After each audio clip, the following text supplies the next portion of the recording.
Check it out, we rapping for the Texas. Little bit in Crenshaw Bridge, we flexing. Houston rap style, we bringing the heat. Talking Texas football, nothing compete. Got the best podcast, the loudest in the game. Wednesday nights, 8 p.m. Remember the name. We talking draft picks, we talking defense. We break it all down, no nonsense. H-Town, Victor Run Showdown. On the mic, talking Texas football. Every Wednesday night with special guests dropping knowledge, taking the stage. Oh, digging in Crenshaw Briggs, be holding it down in the H-Town, wiping it down, talking touchdowns in H-Town. Houston culture, we holding it down, talking news and rumors, keeping it real. No filter, we got the Texas appeal. In the Lone Star City, we're living it up, talking all things Texas, we can't get enough. From the football field to the concrete jungle, we're ripping H-Town. Ain't nothing humble, bitch. Oh, what is cooking, everyone? It's your boy Seth Briggs with the Texans Fan Battle Podcast, brought to you by Fan Battle Sports Network. We got a special guest, but before I introduce him, let me introduce my buddy pal today, Mr. Kenneth. How's it going on, buddy? Well, I'm pretty good. How's everybody doing, man? And always, we got Bo and Crenshaw not be able to make it because of work issues. Hopefully, we get on next week. But to our amazing guest, guys, this guy has been covering the Texans, writing columns for years and years. Some great work. We got Mr. Jerome Solomon. How you doing, sir? I'm good, man. I'm here on a football show in the middle of the NBA draft, but that's all right. You sucked me in 4 or 5 months ago. Didn't tell a brother the draft was tonight, but that's all right. I told you, you got me. You got me. Look, the Texans been so hot. I totally forgot about the draft. I'm not gonna lie to you. And there's no Frenchmen to get in the NFL draft. And they just dominate the NBA draft. But I'm here with y'all, so this is more exciting. Trust me. At least it looks like the Texans or the Rockets finally got a shooter. So I mean, at least they can check that off the bucket list. Yeah, but he can shoot, but he's a little fellow though. So we'll see how he pans out. Yeah, that's the true test, right? See if he can do it in the NBA. So. Well, Joe, let's talk some football. Before we talk about the Texans, some news in NFL-wise, the Panthers and Jaguars, the two newest expansion teams before the Texans, got approved for new stadiums. Do you think that is going to help the NFL or just stay the same? Oh, no, that makes a difference. I mean, the Jaguars have just been in a tough situation in general. New stadium won't hurt them at all. But they were struggling to draw fans there, period. It's a small town, and the team has had some up and down success, but not a dominant run. They've had to block off huge sections of the stadium. Every time I go to Jacksonville for a game, they've got the black tarp covering up sections and sections of seats, and they are volunteering more than happy to play home games in London because, they just haven't been able to draw the fans.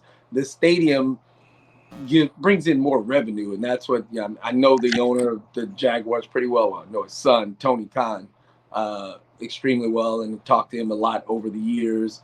And with every NFL team, it's all about revenue. They all make money. They make money. They're in the black before they even sell a ticket.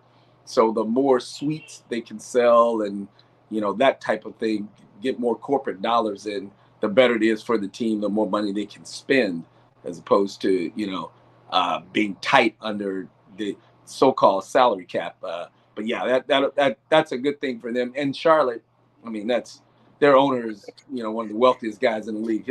He'll be fine regardless. Right. And it also helps him come on.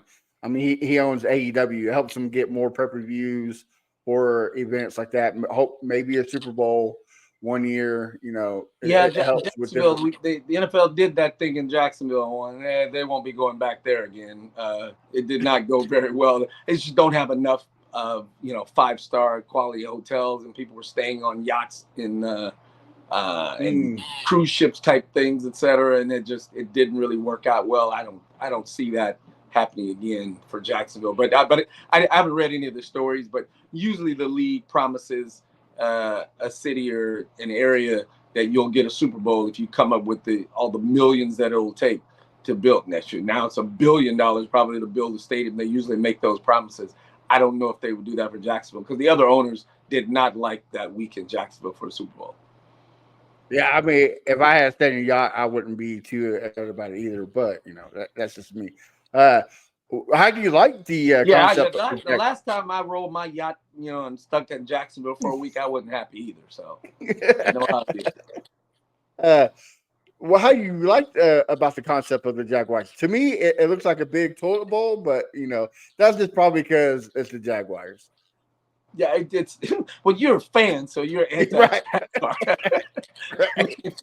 But Jacksonville is like Conroe, just a little bit bigger. I mean, it's just not a great happening city. But there are a lot of good people there. Team-wise, I mean, like I said, I know the owner. I know what they've been trying to do. They were one of the teams that were ahead of things analytically, just weren't able to piece things together. And that team, I mean, they've had some times when they've been really competitive and pretty good. They just fall off a little bit. The Trevor Lawrence contract is a fascinating one. It's like, will he be able to live up to it? I think he's a talented player. But again, just like the franchise, he hasn't been consistently good. Yeah, yes, sir. Kenneth, what's your thoughts on about these new stadiums? I haven't really looked deep into it, but at the end of the day, like it's a good thing, especially for the organizations. It's always an exciting thing for the players, the fans, when they get a new stadium, or just like with the Texans when they upgrade their locker room. It's always an exciting thing to see owners upgrade their stadiums, their locker rooms, and all that stuff. So, yeah, it's a good thing for the league for sure. Okay. Well, let's talk about the Texans. Before we get to the main reason why we're here, Mr. Solomon, we've been asking all of the guests that come on, what is your opinion about the new jerseys? Are you a fan or? I couldn't hear that last part. Are you a fan of the jersey or just they're okay? I say that again. My volume is really low, so I'm getting. No worries. The jerseys. Are you a fan of them? The jerseys. Okay. Yeah. I don't care. Hey. Yeah, I won't be buying one because I'm not a fan, so I don't really care about them. They are very Atlanta Falconish. I think a couple of them are, but the one thing about, like, say, because I don't have an opinion in terms of, because I just don't care that I've only had like 2 jerseys in my entire life, and one was an Earl Campbell jersey because my sister went to UT when he was there, and the other was a Michael Jordan jersey that I bought the first time I went to Chicago in Jordan's rookie year. So I'm not one of those guys, but it's always exciting when fans are excited about the uniforms and are excited about the team, and that's what I'll tell you. Not to be flip, but it's because the team is good that the fans are really into the jersey. If they were introducing a jersey after a 2-14 season, everybody would hate them. You know what I mean? There are people who don't like them, but most people, from what I gather, love them. That's because the team is good, and that's because C.J. Stroud is wearing it. You know what I mean? If Davis Mills starting quarterback wearing a jersey, it would be a lot more dislike than it is. Yes, sir. Yeah, I agree with you. I've always been saying, whatever they wear on the field, as long as they're winning, that's what matters. As long as they can go out there in trash bags for all I care. As long as they're putting up W's, that's the only thing that matters to me. But I with that being said, I do like the new jerseys. Is this something new? But moving on. So let's talk about expectations. We talked about, we got new jerseys. But now we got a new roster too. We got a new receiver in Stephon Diggs, a great pass rusher on the other edge of Will Anderson Jr. We made a lot of moves this offseason to put us up there. What is your expectations for the Texans this year? I mean, my expectations are, if they maximize what they have and play as well as I think they can, this is a Super Bowl contender. I mean, I don't think there's any question about that. How it plays out, we'll find out as the season goes, and you kind of see how they match up against the better teams and how well they play at home and on the road and in different situations, and how good of an offense do they actually have. But yeah, the Super Bowl is on the tape. I think it would be we'd be remiss if we didn't act like they could make it to a Super Bowl. Yes, Kansas City is the best team in the AFC and has been for quite a few years running, but it's rare for teams to continue said run. The Patriots managed to do it. We'll see if the Chiefs can, but the Texans aren't on paper way behind the Chiefs in terms of what they do. The Chiefs just have a veteran quarterback and a veteran coach who's gotten it done before, and a roster that's gotten it done before, and the Texans don't have that. But the Chiefs didn't have that until they had it as well. Aside from the coaching aspect with Andy Reid, had been in the league a long time.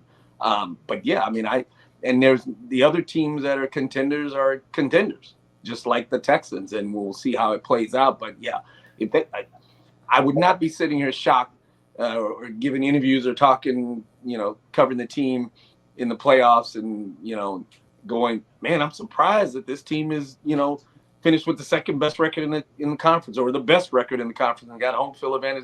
I would not be surprised. I love to hear it. I love to hear it.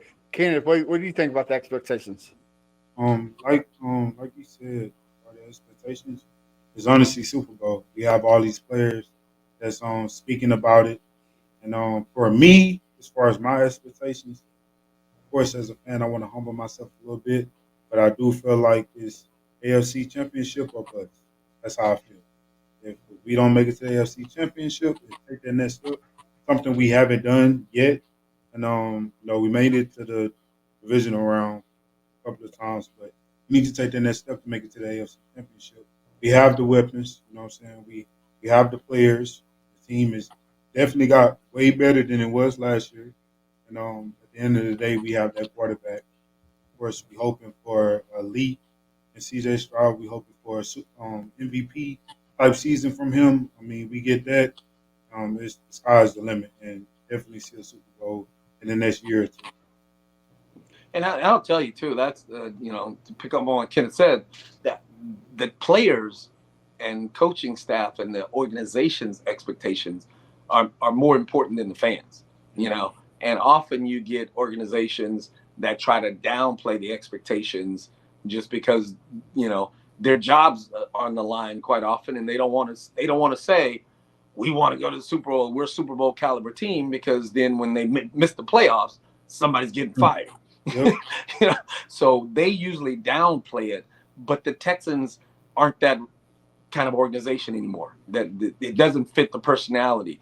DeMeco Ryans isn't talking about, oh, we just want to sneak into the playoffs and see what happens. He didn't say that last year. You know what I mean? In his first year and everything, he wasn't talking about, let's just try to win a couple of games and we'll see. No, he was coming here to win, and he wants to win it all. Caserio is that type of guy, and obviously, the quarterback and C.J. Stroud talks a big game because he delivers a big game. So they're not afraid of the expectation. They're not running from it. They're not going to enter training camp.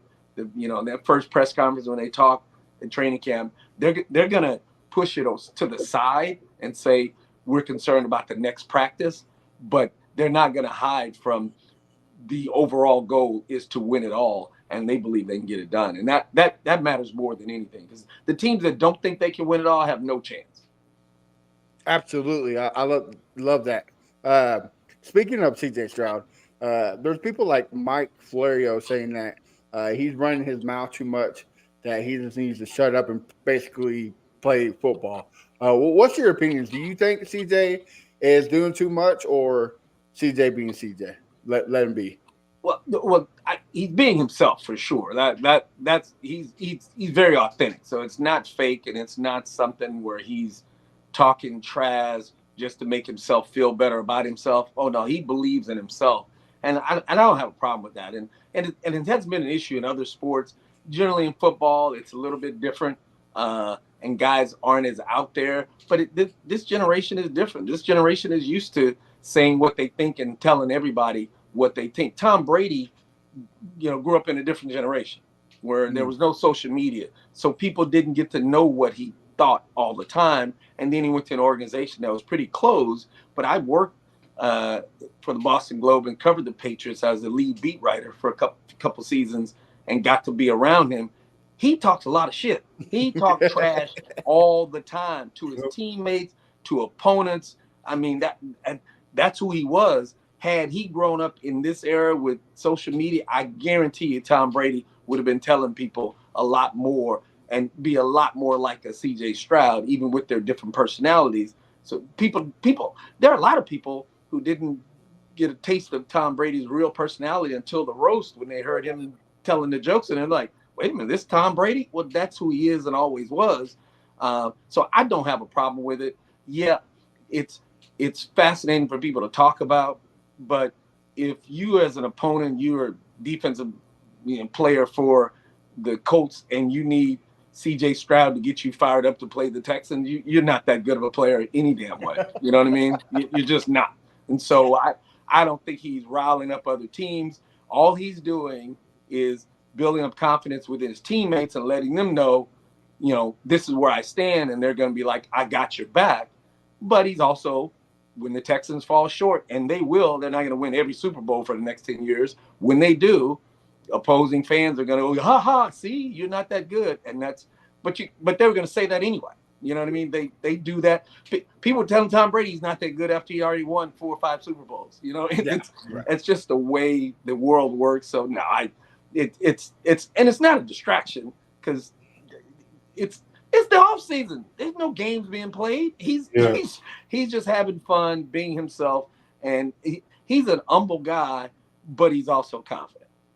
And you gotta love that in a quarterback, right? And any position, that's the best position to have those traits as a quarterback. I would much rather my quarterback believe in himself than be tap dancing around like, well, I don't know. Hopefully things will go our way and we'll get lucky and get a couple of good bounces and win a game or two. We'll see what happens. No, Tom Brady, after he was drafted in the 6th round, I'm sure you've heard this story many times, walked up to Robert Kraft, the owner of the Patriots, met him for the first time. How you doing? I'm Tom Brady, and drafted me was the best decision this organization ever made. And that's a dude that if podcast existed would have been telling y'all, look out for me, watch what I'm gonna do, and that's what CJ Stroud is doing. And beyond that too, people taking it way too seriously. Some of it he's just having fun with friends of his. He's just poking guys and joking with them. It's not that deep. Yeah, that's the bad thing too about, like you said, this era we live in. People in the sports media like to take snippets and not explain the whole story. So it's kind of rough to see that, but people are going to do what people are going to do.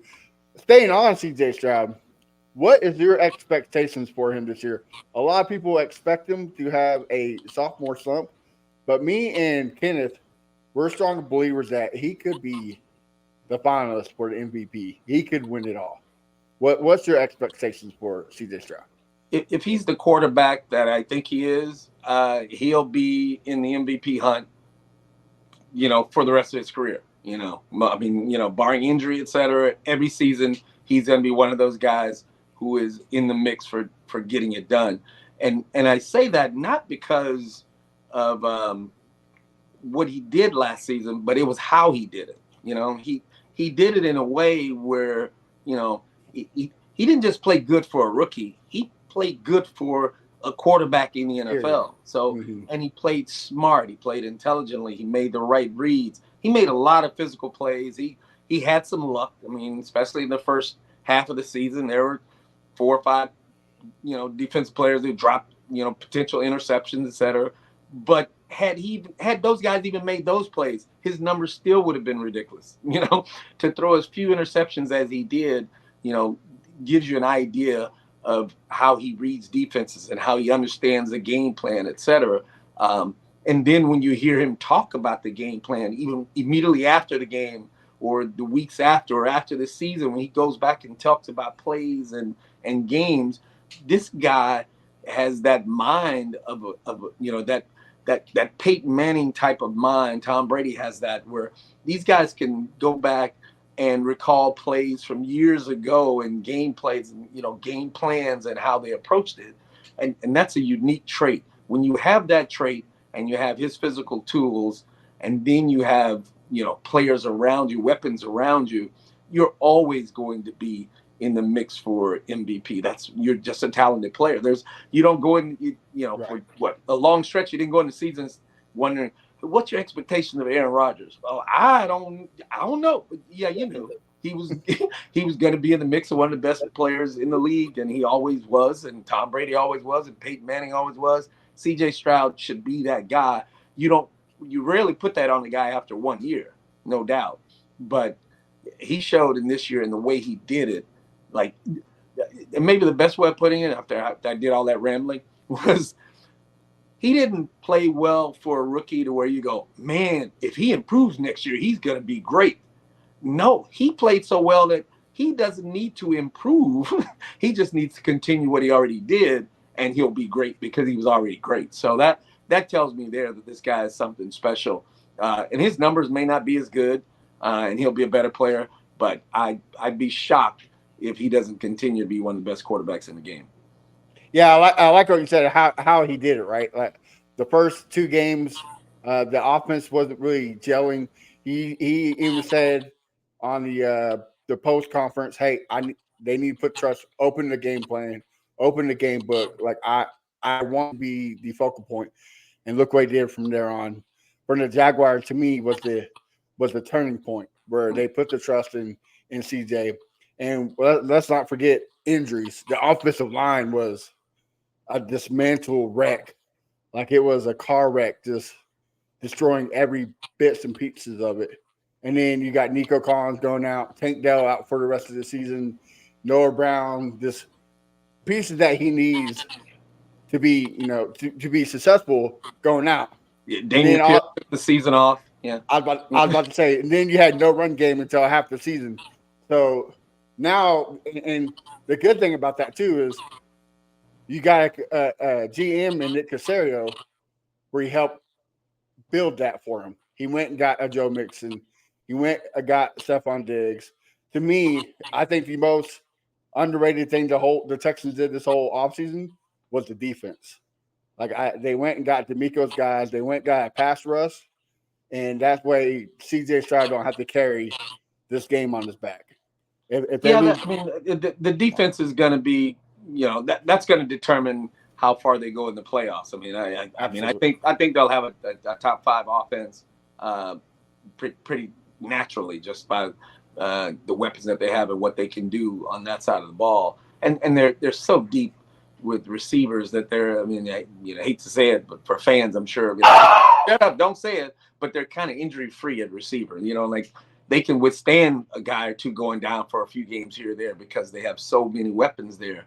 But the defense is going to set the tone, and it's a defensive head coach in D'Amico Ryans, and people have been asking me, who's the most important, what's the most important for the Texans defense this, coming season, and I'm saying it's D'Amico Ryans because he is the key to what they will do defensively, and he will put guys in position to make plays, and the positions where they're not as strong, let's see how he works around it. But it'll be fascinating to see when they play great defense, they're going to win games easily. When they don't play great, when they're just average, they might still win a few of those games easily because their offense could still light it up. And their offense is good enough now that they can win a shootout. So it's going to be really fascinating to see how it works out. But I do think that how D'Amico puts those guys in position to make plays, and if the defense can step up, and especially if the defense, the turnover thing is a lot of it is luck of the draw. So if they luck out and have one of those years where they're forcing a whole lot of turnovers and putting the offense in real easy positions to score, it's going to be an easy run through the season, and then in the playoffs you see what happens. But the defense can't get pushed around. That'll be important. But I think they're too talented to get pushed around. Yeah, I think that game against the Ravens, that was the changing point for D'Amico, right? Like he saw that front seven get bullied against the Ravens, and that's what he wanted to fix. And it seemed like he did with the guy like Autry. I'm going to murder his name, the Jaguars defensive tackle, Palisco. And Danielle Hunter, etc. And Danielle Hunter, yeah. And then you went got Saziz. Uh, At middle it, linebacker. Yeah. yeah. I mean, I do think that, on paper at least, it looks like you might be able to run at them and run straight at them. So they might still have trouble with a team like the Ravens Mhm. in that kind of situation. But like I said, the offense didn't do what it would normally do in that game. And dude, still haven't thawed out from that game. It was cold. It was brutally cold. It was a bad day for football for them, and they were still in the game. They were still in the game through into the third quarter. So it wasn't one of those where they just got dominated and beat badly. They weren't the better team, and often you need to be the better team to win, or you have to play well, and they didn't play well that day. But yeah, no, it's one of those things where this is all on paper, but they are better on offense and they're better on defense than they were a year ago going into the season. And if you improve on a team that won 10 games and won its division, um, that makes you a contender, And there have been a lot of teams who've been in that situation who you thought were an up-and-coming team, and they added a few pieces in the offseason and came back the next year and fell flat on their face. The reason I don't think that'll happen, I wrote this the day they hired DeMeco Ryans, is like he's going to be a great NFL head coach, period. And there was no doubt in my mind about that because everybody he's ever been around said that about him. When they hired Bill O'Brien, I was like, he might be all right. I don't know. Turned out he was okay, but he was, a lot of people think he's worse than he is, but I didn't think he was going to be all that special. Gary Kubiak, I'm like, I don't know. He might be all right. DeMeco Ryans had no question about that. And so he's not one of those guys who 3 or 4 years from now, people say, man, what happened to DeMeco Ryans? I thought he was going to be a good coach. No, he is unique in what he brings to the table and always has been since he was in high school. So I see the Texans on an upward rise from here forward. What that means this season, can't tell you. I don't know how it'll play out. Schedule is what it is. You got to play who you play, and it's not an easy run. But none of them are in the NFL generally, and you don't know. They've got teams on the schedule. You're like, man, that's gonna be a tough game. But those teams might suck by the time the Texans play them. You just don't know. But I can tell you this: the Texans expect to do damage, and I'd be shocked if they don't. Yeah, I have to agree with you. I think DeMeco Ryans is our Mike Tomlin, our forever coach. I don't think he'll have a winning streak like Mike Tomlin, but I think he'll be here for a very long time. Kenneth, you got any things to add or ask Mr. Solomon? I would like to ask, what game is the game that you for this season that's coming up? What game are you most excited about? The Chiefs. I mean, that's the one. I mean, but they have a lot of. I mean, the schedule they play some really fun teams, and for fans, I mean, the Cowboys game is going to be great, period. But the Chiefs game is where I think they get a measure, and by the time we get to that part of the season, I can see people saying this is an AFC, title game preview, or it could be they might be playing the winner of that is going to have the home field advantage for when they play in the playoffs or something by that point in the season. And I really fully expect by then that the Texans will have proven to be one of the best teams in the conference. And unless the Chiefs fall way off, which I don't expect, they will be there. As we know they'll be there among the best. So that game by then we'll have a good idea if they're the Super Bowl contender that I believe they will be. And so I think by then that'll be the most exciting game of the season. Yeah, the fact that we played the Ravens the week before is even crazy. And I mean, that back to back, you get a taste. It's the playoffs. Those are playoff caliber games, playoff level games against two of the teams that have been the best for the last 3-4 seasons. Even though the Ravens haven't advanced to the Super Bowl, we know how good they are and what they can do. So yeah, that right about then is when it'll get good. And I mean, every game matters in the NFL. I get it, but the first part of the season, that's just fun stuff. That's just to get you excited, get you going, get your juices flowing. Like Bill Belichick always told me, like after Thanksgiving, that's when we get real serious. Before then, we're working on stuff. trying to win every game. Don't be ridiculous. But after Thanksgiving is when the champions come out, and so that time of the year when it gets to December, we'll get to know what the Texans are really made of. Yeah, I seen the interview where Andy Reid said week 6 is probably the week where you finally see everything come together. It's like, okay, this is the team you're getting. This is the team that everything's put together and is ready to rock. So I agree with that. Yeah, because But you can't remake your roster in the middle of the season. So absolutely right. And right. so you go into training camp, knowing what you have, but not knowing how it all fits. I mean, like the Texans are in a training camp, they know Joe Mixon can play, but they don't know how he's going to fit into their offense. They don't, they know how they want to fit him into it, but they don't know the best things that he can do within what they do until they actually see it on the field. And so he may be better than they thought. He may be not as good, or they have to come up with something else, different ways of using him. But as they do that, that's what happens over the first 4, 5, 6 games that you say Andy Reid talks about. That's by then, okay, I know what we have here. I know what we got and how we can work around it. And we lock in on, certain positions, but that's across the board. Teams learn at every position. Okay, here's the rotation we need. Here are the number of snaps a guy needs. Here are the positions we can put him in, because now you have enough on tape to see what the team is made of and what kind of team you have. But you can't make too many drastic changes at that point. You got to work around it. And the Texans coaching staff is really good, really sharp, because they were able to take what they had in the early part of last season and turn that into a really solid playoff team.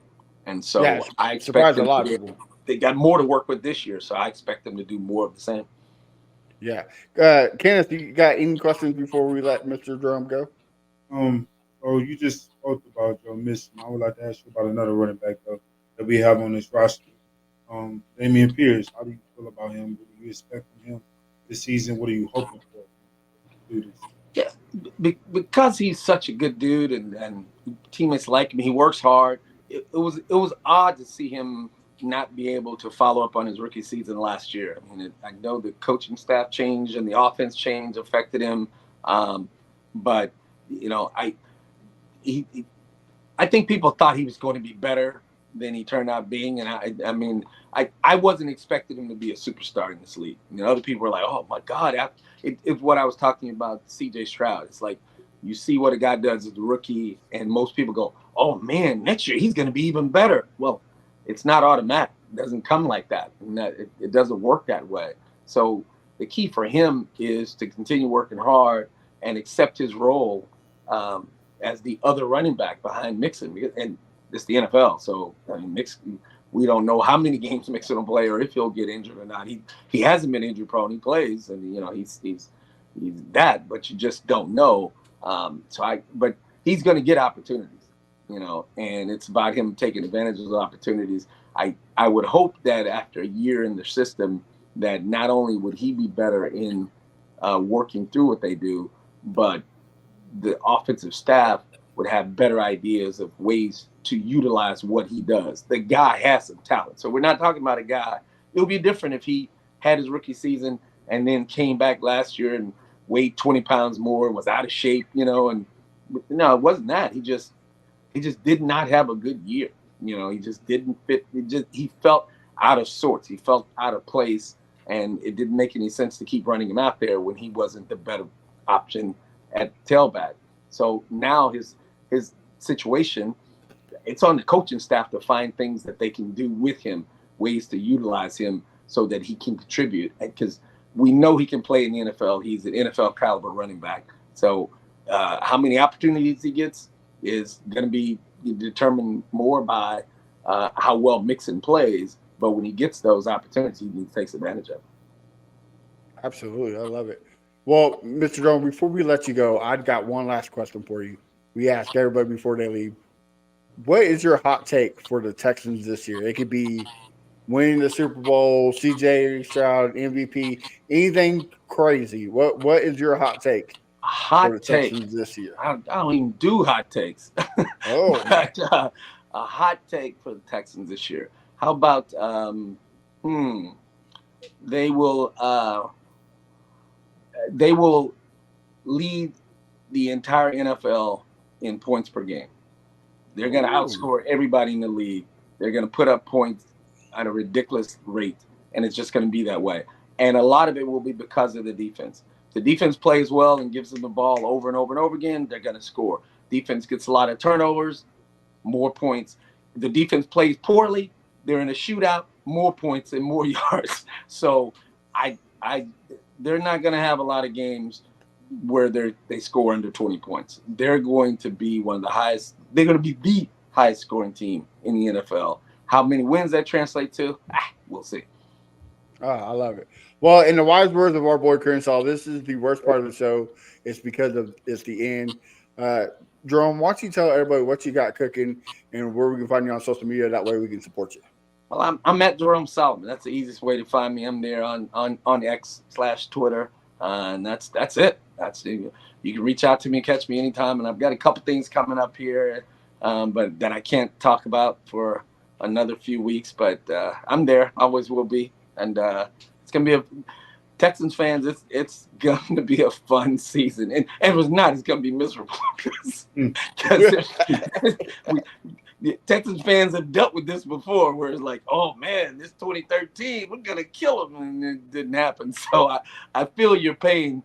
I think you're finally at a point where you can get over that and move on to the good old days of Texans are coming up right now, and it's a lot like the feeling I had in 2015, 16, entering 2017 with the Astros. I'm like, people, the good old days are about to start now. And that's exactly what it is for the Texans. We'll see if it plays out that way.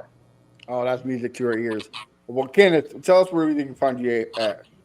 Find me on Instagram and YouTube at Kenneth the Messenger. And Twitter, Messenger_Keno. And I'm as y'all know, I'm a gospel artist, and I speak positivity. Also working on some community things. So yeah, y'all stay on the lookout and keep on supporting the Fan Battle podcast. Texans Fan Battle. Yeah, and you can find me at A1 Day One Texans everywhere. I got a new episode of Cooking with Seth Briggs dropping this Saturday. Also, find our boys Bo Diggity at Bo Diggity 713 and Crenshaw at Fifth Word Crenshaw. And make sure you follow the podcast at Everywhere Texans Fan Battle. Until next week, guys, have a wonderful week and stay blessed. Yo, check it out, we rapping for the Texans. Put Willie in Crenshaw Bridge, we flexing.